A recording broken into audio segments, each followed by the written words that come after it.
tapping into the true potential of the human spirit. This is Humanity Empowered. This is The Implicit Show.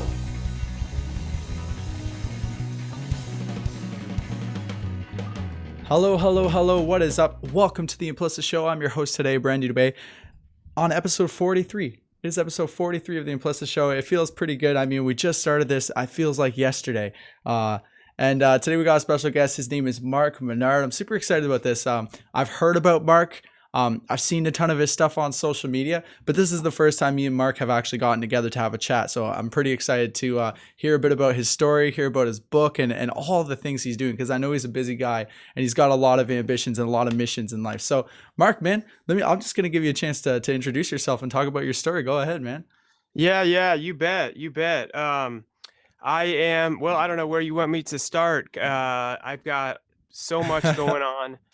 I can start with, do you want me just to give a quick little introduction, or kind of start where my backstory started, or Yeah, however you want to do it? I love to hear about people's backstory. Tell me about some of the experiences growing up that led to create Mark today, and kind of how you developed your character and how you developed, your mission and the path you're taking in life. Sure. And yeah, just to let everyone know too, where I am now is definitely not where I started. Currently, as of now, I have a company, Dreamshine, which serves individuals with special needs. I have about 20 people on my team, on my staff, about 45 clients we serve. Wrote my book, The Story of You, and am speaking all over and have my podcast too. So doing all kinds of fun things with that. But it definitely did not start off like that. At age 17, I don't know if you've seen the pictures. We can post one too, but I just did yesterday. I might even have one if you don't mind if I grab it. Is this on video too? Is it? Yeah, we're live on Facebook, YouTube, Periscope, and this will be uploaded to iTunes too. So this is my, if you can see that on there, that's my actual mugshot from when I was in jail, age 17.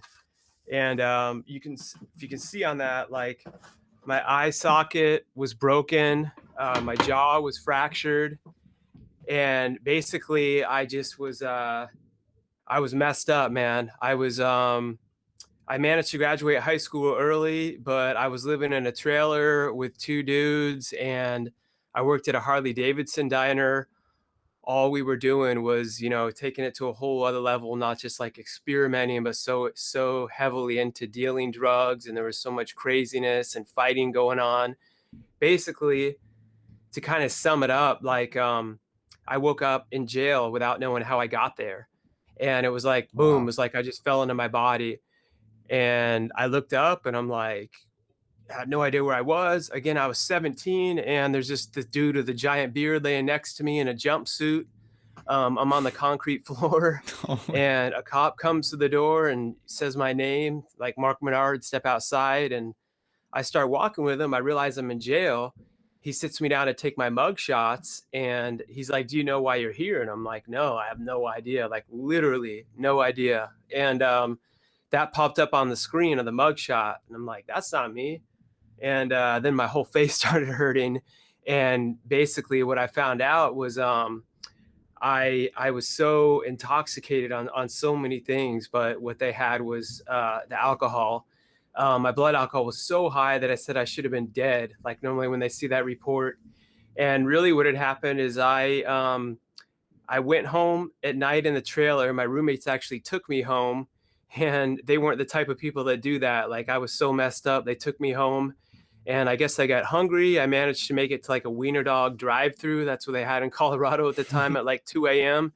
And like literally the only vivid memory I have was there was this giant like cowboy truck in front of me. And I remember like falling asleep at the wheel and briskly hitting it. And in the police reports, the witness reports, I read that I just, like, it was a fender bender, and I stopped, and I just kind of laid there like that, like a catatonic punching bag. This 36-year-old dude that had like prior assaults in other states for like aggravated assault and stuff. He had warrants.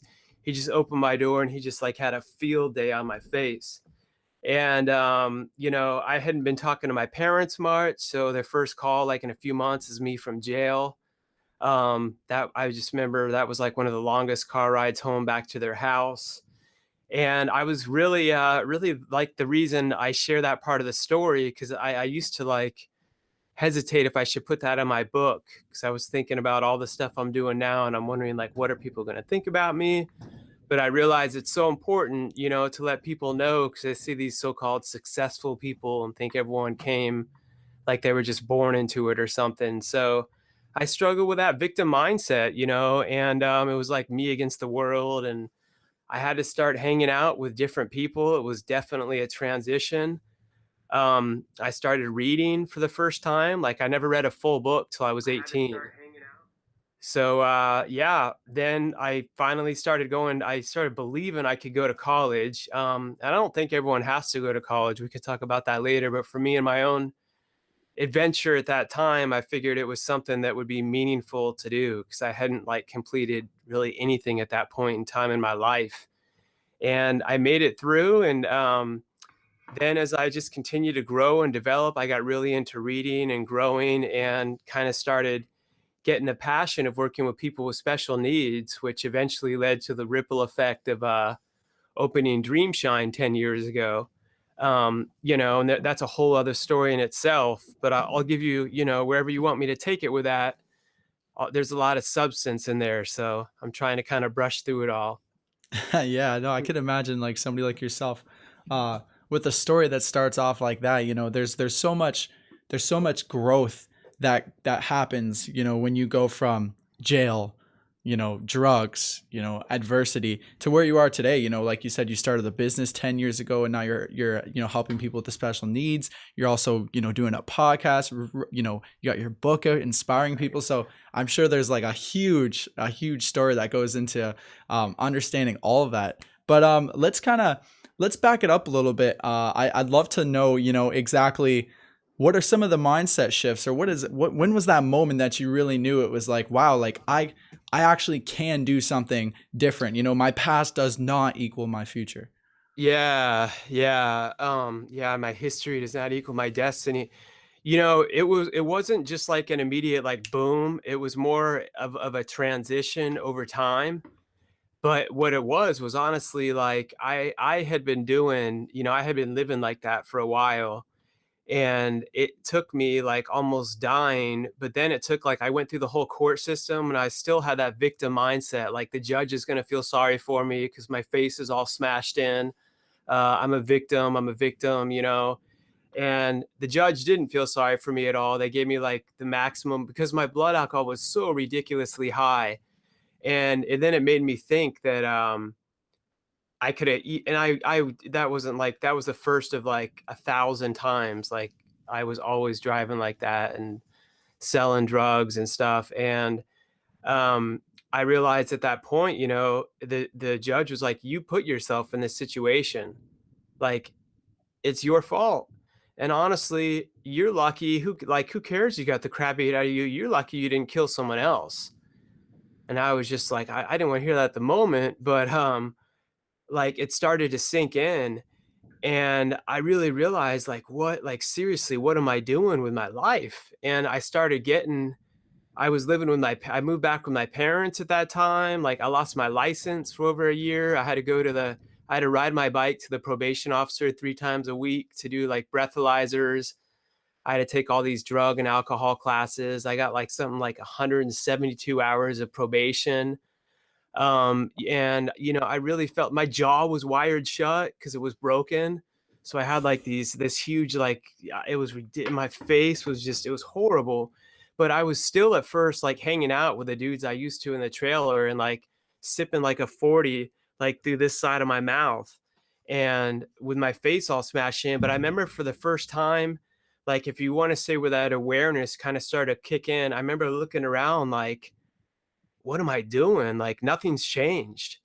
I mean, like literally, nothing's changed with any of them. They're doing the same thing. Like this wasn't a wake up call to anyone. And I remember I started feeling scared. Like, man, I'm gonna die or I'm gonna end up killing someone.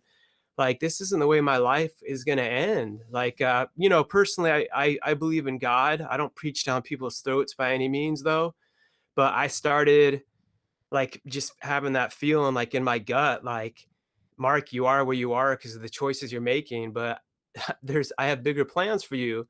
And so then it got me like I just found a copy of Stephen King's Pet Cemetery, and read it in my parents' basement. That was the first time I read a full book. And that's where the shift really huge shift started taking place, that I realized how much I loved reading. Again, people are like, well, that's not a personal development book. It's Stephen. But the thing is, for me, it was because it started opening up my mind and my imagination and like the love of like I'd be excited to read. Then I went from there to read like a bunch of personal development, leadership books on go, like Napoleon hit so much from there as I grew a love for reading. And that's what started making me for the first time think maybe I can go to college. Cause I used to think like I wasn't smart enough like those other kids. Like I had ADHD. I was just always with the people dealing drugs, doing them. And I was just like counted myself out. And I'm like, I'm not like those smart kids. And as I got more into reading and stuff, I started believing I actually could do it. And I remember at first I told the guys in the trailer I was thinking of going to college, and they all laughed at me. And they called me a sellout. They're like, "Oh, you think you're better than us? You're a sellout." And they laughed at me, and they're like, "You're a joke. You can't do that." And I was depressed, but I started. Then I started like getting into working out at that time, and I just gradually started hanging out with them less and less. And that's really where the shift started taking place. I started by taking like a few college classes. I remember my dad, like I had put him through so much. He was like, "Yeah, we'll help with this, but I mean, are you serious? Like because your actions need to follow your words." And I'm like, "I'm gonna prove it to you." And he's like, "Yeah, we'll see." Because I had put him through hell for a long time, and that's where it gradually started shifting, for me personally. I started going to college, and then the roommates, I hung out with them less and less. And unfortunately, like as I was writing my book, I don't mention their names, but I was just looking into what was going on with them, and I found out one of them committed suicide this past year. He was like really messed up on I think cocaine and shot himself, and the other one overdosed on like a bunch of Vicodin and a bottle of whiskey like 2 years ago, and he had two little girls. And I was number three. Like they say like you're the Mm. average of the people you hang around with. Like I would have been the third dead dude in that mix. So it's really, of course, it's like tragically sad, but that's literally where our lives were going. So for me, kind of that pivotal shift was starting to read and stopping to hang out with those people that were like that negative influence. And I realized I was one of those people that was a negative influence, so I had to start changing everything about myself, the people I hung out with. And it really just it was like one day one step at a time, but it wasn't just like boom overnight now I'm perfect. But I was scared too, man. Like I was scared that I was so blacked out all the time, I had no idea how I got in jail. Like I had no control, and I was just like, I could easily kill someone or get killed. Like I was actually really scared. So at a point, it finally took me getting so scared that like getting the crap beat out of me and being in jail was like one of the biggest blessings that ever ended up happening to me. That's huge, man. Like I could relate to some of your story when you talk about, having those negative influences or that negative environment that is basically, it just supports you going in a specific direction, right? Whatever environment you're surrounding yourself in. And so, if you're gonna be around those kind of people, even if you love them, even if they love you, and the intentions are good, but just they're taking a wrong direction, they're going down a wrong path. And also, like when you were saying it's not an overnight thing. It's really not. I mean, a lot of times when I'm asking people their story, I'm always looking for like, hey, was there like a one thing? Was there like a shift, something that helped you kind of snap out of it? But oftentimes that's what people say. It's like you'd like to think, you'd like to believe it was like this one moment, this one change. But oftentimes it's, day after day, one small shift at a time, right? It wasn't like, overnight, I'm just gonna start reading books, quit doing drugs, go to college, Yeah. write a book. It But was one at a you're time. right. You're right. But I honestly think it's more helpful to be real with people too, because Mhm. I used to think that, and I would think, well, what's wrong with me? I'm not having that boom. Like, and I'm sure, I guess that can happen to some people, but I'm just saying, when someone's like, what's wrong with me? How am I not immediately successful? Like, I always go back to the tortoise and the hare. It's like perseverance over time, like literally one day, one step at a time. But as long as you're always like moving forward in the right direction, that's what it's Mm, all about, and it is about, we're always going through a transition. And it's honestly, it's a lifelong journey. mm-hmm. So, we titled this episode "Turning Adversity into Adventure." We already heard, some about your story, but tell me more about what this whole concept means to you and why you want to share it. Absolutely, absolutely. That's what I talk about so much in my book. Transform It's a story of you transforming adversity into adventure, because what I talk about is, like we were saying, like, your history isn't your destiny. So everyone's gone through something or been through something, or really is battling fear at the core of it all. And what I've continued to learn is, instead of dwelling on that all the time, is like that adversity is defines me, or what's wrong with me. I have fear, I have anxiety. I continue to start changing it into a life of adventure, and I started saying yes to scary. Like, I was terrified to go to college because for me at that time, it was so outside of my comfort zone. Then when I went to Open Dream Shine, I was 26. I had to battle up against the state of Ohio. Like, I was getting threatening phone calls because there's so much politics involved with the funding and stuff from high up in the state. And, I remember feeling that fear, but also I was like continuing to live that adventure of wanting to help people more, and, like, live the sermon, choose to really live life and be the best you, no matter where you come from. Because I wasn't the straight A student and stuff. And people think that, like, they see things now and they're like, well, you were just born with a skill to do all this and that. And I'm like, no, it's really not. Like, you got to transform it over time, and you have to not be afraid to be terrible on the way to being great. Like, that's the Mm-hmm. only way. And then when you get to another level, like, my company really continued to grow, and I could have like settled where I was, but then there's like always another adventure. And that's like where I started getting the calling to speak and do my book and all these other things. And I dropped speech class 3 times. So, like, what I really bring this down to is I share my story, but, like, it's not about saying, do exactly what I do it my way. What I share is, like, I'm just an ordinary dude. I battle fear and stuff like everyone else, but if I can overcome it, so can you. And I believe we're all created like differently, which is amazing. And all of us are honestly like responsible to be the best version of ourselves. Like, it's not okay to just be mediocre and waste the life that you were given. Like, we're responsible for living that adventure, like, even throughout the adversity. I just learned to start looking at each thing as an adventure instead of like falling into the trap of the pity party. Mm-hmm. I love that word you use, adventure. I think for me, and I bet for a lot of people, that word, even just adventure, it excites people. And so when you talk about, rather than life being a challenge or life being a bitch, like, no, life can be Yeah. an adventure, right? It could be something that even the tough parts, even the fearful things, even the scary things can be like the spice, the variety, exactly what you need to make your life, your masterpiece. I truly believe, if we were just going like this, life would be boring. Hey, if we were just going like this, life would be boring. But if we're, all of a sudden it gets interesting, right? So what would you? You're going like this, what that looks like is a flat line. And when you Yeah, see that on a monitor, that means you're dead. yeah. So when you see a healthy heartbeat, you're going to have the ups and downs like that. Like, it's never going to be perfect balance like everyone thinks. Hmm. You should have those up and downs going, and that means you're actually living.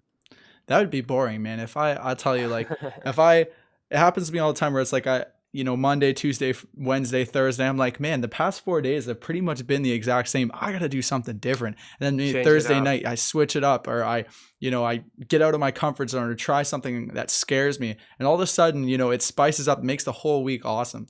I Um, love it. anyways, I wanted to ask you, what would you say to somebody who might be going down a similar path that you were on? Maybe they have friends who are, they're the only friends they have, the only people they know, they love them, but they recognize that, maybe some of the things that their friends are partaking in that's not really good for them. It's not really supporting them or their environment. What would you say to somebody who wants to break out and experience more of life and treat life more like an adventure, but they're crippled by that fear? Yeah. First of all, I would tell them it's okay that you feel that fear. Like for me, I felt like there was something wrong with me. And like I'm not like those other people that are speaking on podcasts or doing. And the truth is, like, number one, it's okay. So stop beating yourself up about feeling the fear because everyone feels it, like at every level. And the thing is, what I learned was it's so important who you choose to have in your life. And for me, it was hard because even though I was with these guys that were dealing drugs and all that, like we went through a lot together. They had my back in a lot of hard times. But that guilt, I started feeling this guilt about, well, if I leave them, I'll be a sellout. But honestly, it's not about, you can't live your life like pleasing other people. You can love them from an arm's length, but it's okay to feel fear and feel doubt and feel worried about it and know it won't just happen overnight. But if you start gradually just like making a change and making a shift and choosing to hang around with different people, sometimes that might be you're by yourself for a while and start reading some books like I did, or now you can listen to them on Audible and stuff. Listen to podcasts. If you don't have the friends in your inner circle, there's so much influence out there now. You can listen to so many different positive type podcasts that can start to develop and change your mindset. But it's like a muscle. You're not born with just skill and intelligence and everything. And people are to a degree, but I always talk about like your get back up grade. Like that's what matters. Like it's not about getting straight A's all the time. It's like when you get knocked down, like, can you get back up? And it's okay to feel the fear, but don't try to avoid it. Like the only way to get past fear is like literally to just keep walking through it one day, one step at a time. And I promise it's possible because I'm proof right now. And I still battle, like I'm transparent, I still battle fear on a daily basis. I just choose to be courageous and not let it stop me. Hmm. That's a really important point to make, is like, just even sometimes that's just what people need to hear. Is like when they're feeling fearful or nervous or anxious or depressed, it's okay. Like it's okay. Like that's Yeah. something that really needs to be said to these people. Is like, I mean, I know when I was at a point in my life where I was depressed, I was on the brink of suicide. I had these suicidal thoughts, which for me was crazy because I had so much in my life that I was grateful for. I had so Sure. much going for me, but at the same time, I had all these problems in my head. But one of the things that really helped me break out of it was realizing, it's okay. Like I'm not the only person who deals with this kind of stuff. Like guys, even me and Mark, like you're watching this show, even me and Mark, we're on this show right now, live on Facebook, Periscope, YouTube, all that stuff. And we still get nervous. We still get a little fearful, but like Mark said, we just do it anyways. Just do it anyways. That's right. It's okay. Like, don't think that, don't dwell on it too much.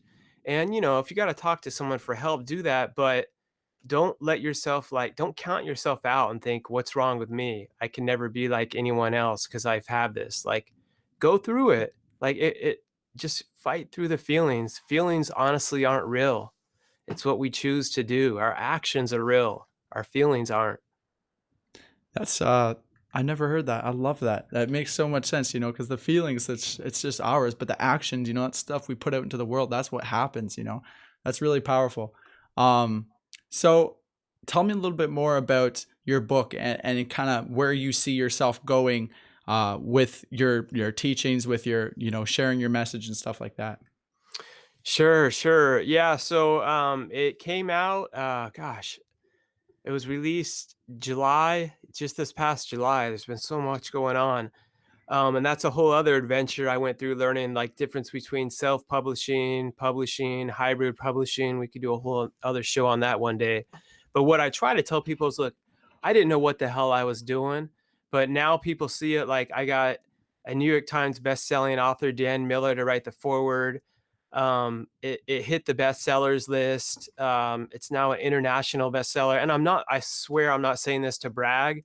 I'm saying it to give people hope. Like if this dude had no idea what he was doing, again, Like that's what I say is like you got to work your butt off. I'm not going to lie about that, but you will figure it out along the way if you just continue to seek people that have been where you want to go, but then also do it your own way. Like that's so much of what my book is about. You've got to then like have this intuition to do it this own way, your own way. And I don't want to turn it into all like the failure porn, but like fail forward. And you do like it takes courage to when someone can't give you an answer for everything. Like that's why I say adventure.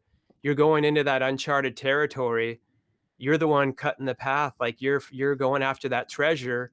No one else has been there. So you are going to mess up along the way. You are going to get lost along the way, but just keep going after it, whatever that treasure is for you. And for me, like the bigger vision I always had was I've been speaking at a lot of different places, different companies, like some colleges, all that stuff. I really love doing that. Also, as part of Elevate and Beyond, we're putting on our first live event, actually here at Dreamshine in our waterfront lodge. And it's kind of cool. We figured all that out along the way, but I like had a bigger vision of speaking in this huge auditorium, but it was never about like, oh, I want the fortune and the fame. Like I dropped speech class 3 times. Like I told you, I was like, man, like again, I was like to God, I'm like, seriously, like you're putting this in, and he's like, it's not about you. It's about like who I'm helping through you. So like you've been given, like you like to help others. I was the underdog, so I love helping and inspiring people with real talk. Because I feel like there's so much like people get to a level 10, but they forgot what it was like when they were at a level 1. So they teach everyone from a level 10, and they act like if you don't have these perfect things set up, then you shouldn't even start. But they forget like when they first started, they didn't know what the hell they were doing. And that needs to be shared more. Like my office was literally in a barn before I started Dreamshine. It was like at the peak of the recession. I couldn't get any small business loans. Now we've continued to turn it into like a multi-million-dollar company that's like changing lives. But it start off that way by any means. Like I had nights where I was crying, like wondering how am I even going to get payroll to pay people on my team. And you keep figuring it out along the way, and that's what I've been doing with this message that I'm sharing. And it's looking like this summer I'm going to have my first speaking event that's in another country in South America, actually. So I'm nervous as heck about it, but I'm pumped up about it too. Like Yeah. I'm not gonna lie, I'm terrified, but I'm excited too. It's cool. Going international. Watch out, guys. Watch out. I love it, man. It's so true how in this personal development world is sometimes we get caught up in like, the goal setting, and we get caught up in like the tips and tricks and like the hacks and like the stuff you learn at like a level 10, the stuff you learn when you've already been on the path for so long. But there's so many people who, like, I know when I first started getting into personal development, I was much like you. I'd never read a book. All I did was like, I just wanted to drink and hang out with my friends. Wasn't really interested in learning or growing or any of that stuff. But the first book I read was Think and Grow Rich, and it was like, Yeah. like for me it was like holy. And Think and Grow Rich, if you're listening to it, it's real. Or if you're listening to an audiobook, which I was doing, or you're reading it, it's really fundamental, right? It talks about the Absolutely. fundamentals. It doesn't get too complicated, doesn't go too crazy. It just gives you the hope you need that you can do it. And it gives you stories, stories like Mark's story, stories like my story, stories like other people we've had on the podcast. Because when you hear those stories and you hear, man, like that guy's done it, like that girl's done it, I could probably do it, I could probably do that, right? But Absolutely. when you're stuck in your shell, when you're stuck in your comfort zone of like the same friends you always hang out with, the same environment, you watch the same TV, maybe you read the same books or magazines or whatever, right? You don't get those new ideas, you don't get those new inspirations coming at you, and those are the things that I think really help you to grow. So That's right. yeah, for sure, Mark. So tell actually we got a question in here from Frank. He wants to know where he could get your book, and also tell the people if they want to get in contact with you, how they could get a hold of you, or how they could connect with you. Absolutely. Absolutely. And what's his name again that asked the question? Frank Sagasta. You know Frank Frank, right? Sagasa. What's up, Frank? How you doing, my man? Yeah, I appreciate you asking. My webpage. So I finally like condensed everyone. Again, my webpage like has my videos looking all awesome now. It didn't start off like that. So don't think you have to. My first ones look terrible. Yeah. It's always a work in progress, but it's just my name. It's Mark, M-A-R-K, Minard, MINARD.net.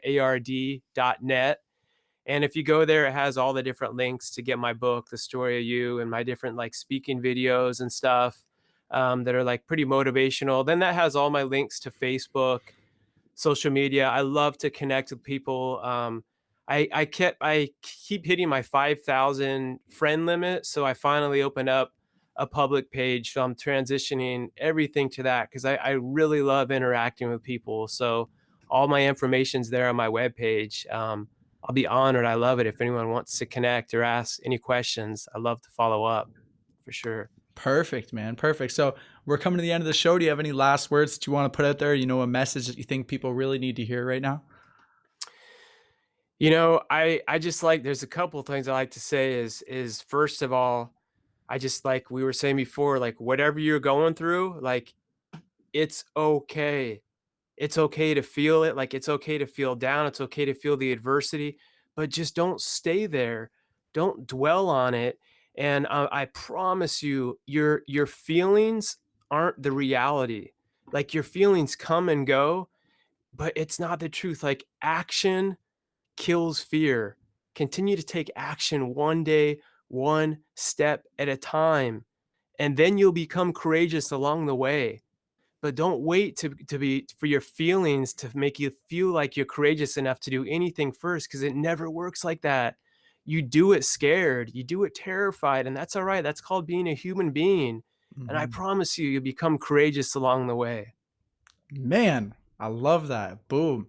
Anyways, thanks again, Frank or Mark, for coming on the show. Thanks again, Frank, for your comment and your question.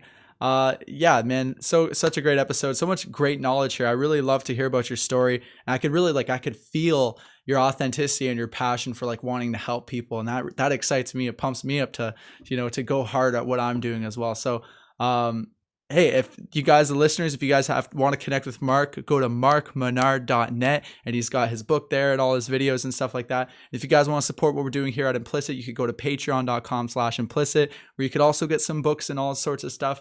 But at the end of the day, man, what's most important is that you take control of your life, that you break through those fears, that you make it happen, because you're only here for one life. You only got one chance. You're here, so make it happen.